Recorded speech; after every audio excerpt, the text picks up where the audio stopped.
Hi there, this is Momin at Momin's Art.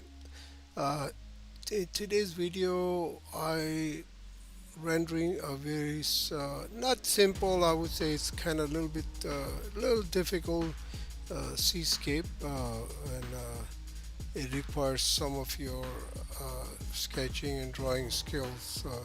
So let's get started with this. I did my sketching already. I don't want to take up so much of your time just to do the sketching. Although it would probably would take me like 5 minutes to sketch that whole scene, right? So I'm not copying everything. It's just uh, whatever I like it. That's I have the reference photo, which is I follow the structure of the reference, but I change it according to what I like in the painting and for the composition or for the colors and for the mood of the painting. So I change it according to my what I like to paint. So here I'm putting some. I use some cobalt blue and Prussian blue for the skies, and now I'm putting. I have some purple color, which is made by Van Gogh. It's called purple dust or something, and it's a pure purple color. So now I'm using a cadmium orange, which is the. I'm assuming this is the evening or the morning scene. You can imagine any or either of them. So I would say it's an evening scene. So I put some golden light on these hills, and some houses are there on the top of the hills. I mix it up my cadmium orange wash with the my Prussian blue and cobalt blue wash to get some yellow ochre type of color, and I pick up some yellow ochre also. I have a small dab of the paint under my palette. So I mix it up with some cadmium red just to change the variation, the consistency of the pigment. And now it's getting a little bit. I just keep it a little bit red.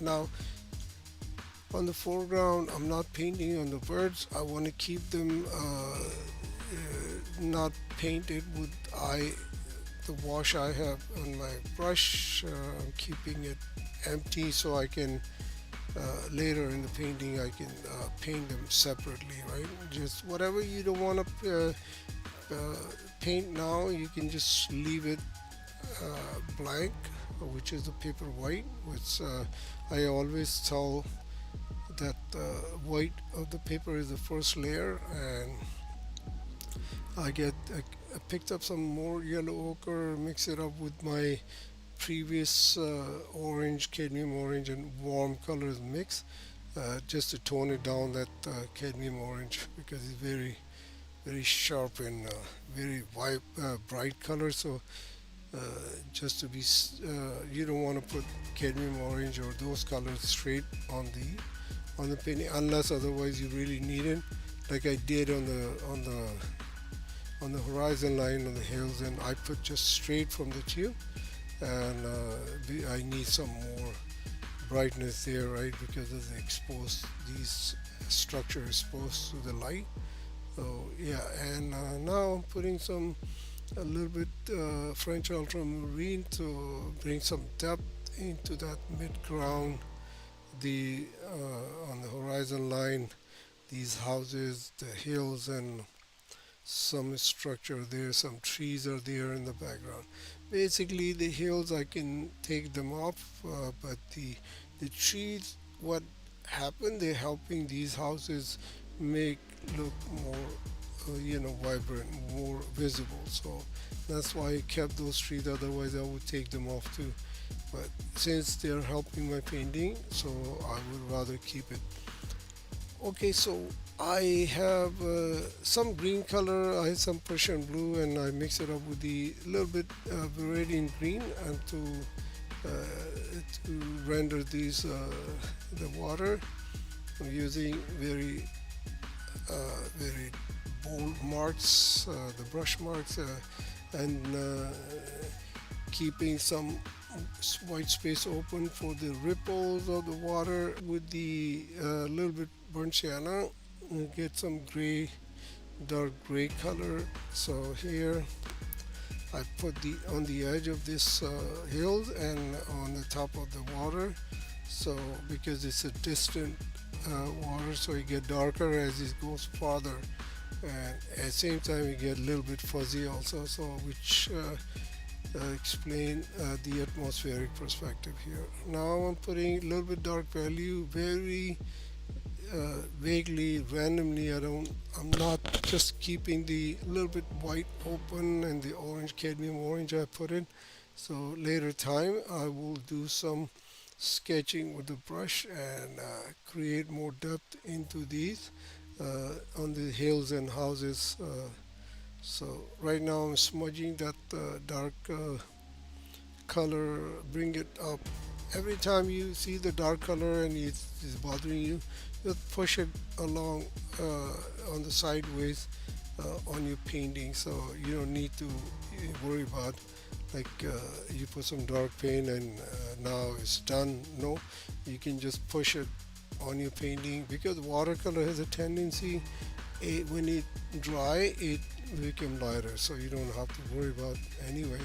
But if you worried, you can push the color here and there. Now I'm putting some dark value under the ripple where I left the white of the paper by creating some dry brush marks. So bring some more depth into this water, that the waves are like feel like there's some depth into it.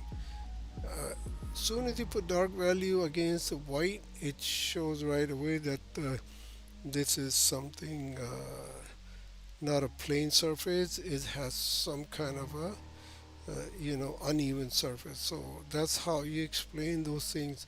Like even though with the water, if it is waves, just put a very light dark color underneath that white uh, mark, and then it will show that it's some kind of a wave is happening on the water. It's not a calm water. It's more like a busy water. So here I'm putting some dark value here, keeping this bring some more depth to those hills and houses and the trees in the background. Now I'm going to dry the painting because I need some dry surface to work on it. Most of the first wash, second wash is done. Now I'm using my dagger brush. You can see it's a very good brush made by Rosemary and Co. And it has a fine tip which I can use for doodling or sketching on my painting. Now let's start. Is put some Prussian blue, burnt sienna, and a purple color. So I need a little bit dark color with the different type of color. Like it has a brown also, a little purple and a blue also. Now I'm constructing those palm trees and some trees, some structure on the side of the that house. Now I'm creating some staircases which is not in the reference photo. I'm creating, so I feel like those people I draw earlier I'm gonna construct with the colors next, so they feel like they're coming down with those staircases.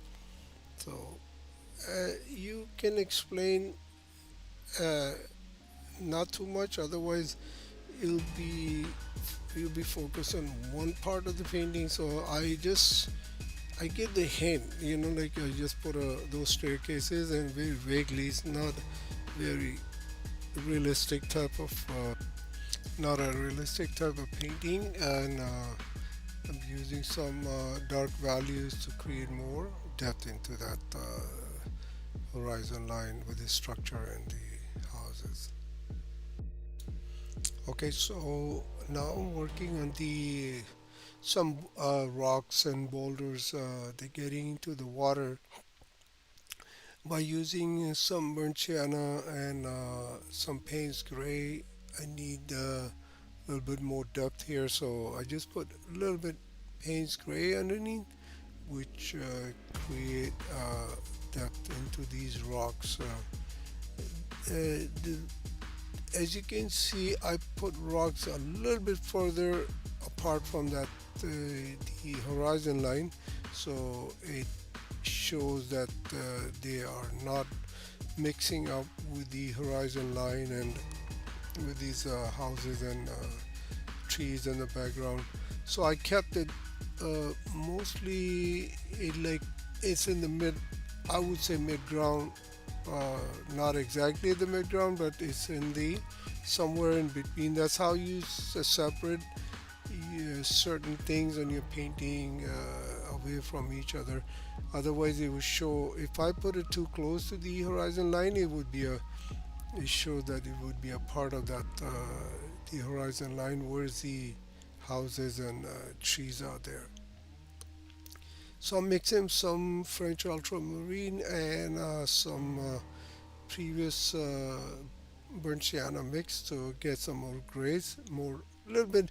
As you uh, need more darker gray, you put some uh, blue color, and then you get a dark bluish gray color, dark gray blue color. That's what I did. So now I'm constructing some trees, and very randomly is not very precise, just putting some masses for the boats I'm gonna draw later on, because I didn't leave the space for those boats here. So I will be using opaque white uh, for these boards, but I put some mass there. Mass of the boats are there, as you can see, on the left side of that the trees and the structure. So now I'm making more trees with same mix, burnt sienna, French ultramarine, and some purple color. So because I need a little bit brownish type of gray color. So now making some trees, give some depth to these houses. Prussian blue, mix it up with the cadmium red to get some purple. Every time you create a shadow on a white surface, so you need to create a purple uh, color, very light purple color for the shadow on the white surface. So that's how the shadow color appears on the white surface. So you can use any other color, is fine, but I mostly use a very light purple color if I need a shadow on the white surface. Still working on the back on the mid on the horizon line where all this structure is, because it needs a little bit more work as compared to the other part of the painting. Now I'm working on these two figures. They're walking towards us, and they have a small dog.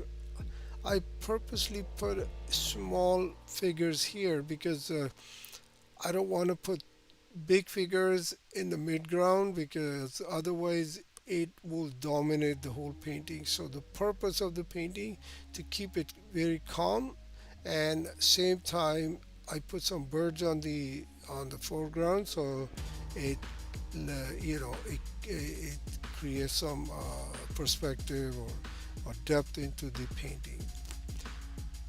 Now, burnt sienna mixed with the previous mix, some French ultramarine, get a gray mix. Putting a little bit dark value on the side of these figures, so it shows that as we assuming the light is coming from the left side, right? So create more depth into these figures by putting dark color on the side of their the bodies.